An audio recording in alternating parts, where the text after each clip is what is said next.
a food lure to start to teach the sit position. We take the food up over the puppy's head so that she is looking at the ceiling, and gradually wait for her behind to hit the floor.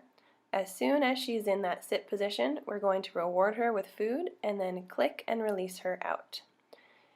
It's important that we release the puppy from the position as we begin to teach an implied stay. What that means is that the puppy is required to hold that position until we release them by the clicker or their release word. To teach the down, we're going to use a food lure as well.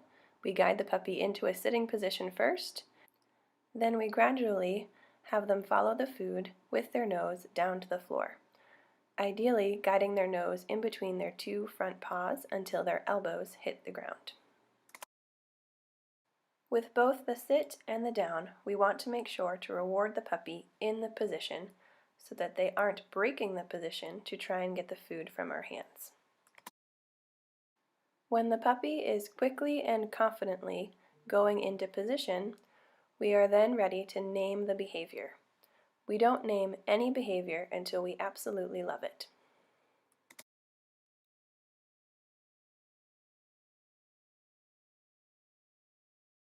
Another technique that we'll use is a food lure underneath or a bent knee for dogs that are really resistant to getting their elbows to touch the floor.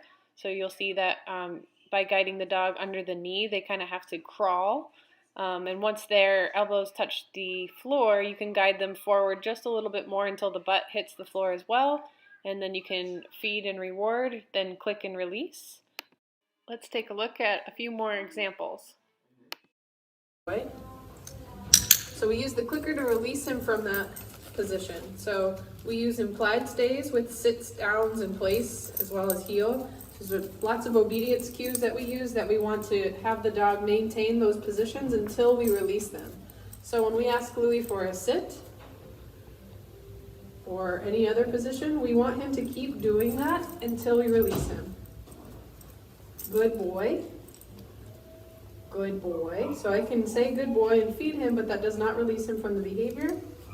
I can click to release him out of the behavior, or I can use his release word. We want to begin to add duration to these sits and downs by using our good reward marker and feeding our dogs in position. So guiding them into a sit, and every half a second using your good reward marker and feeding. For example, you might lure them into a sit and say good and feed, good and feed, good and feed, then release.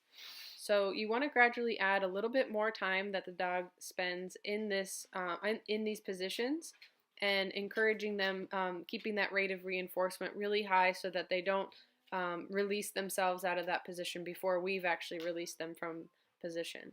Same thing for down. We recommend feeding the dog kibbles off of the floor versus standing and feeding them from the down position. That encourages them to kind of keep that downwards position and helps them kind of keep that stable.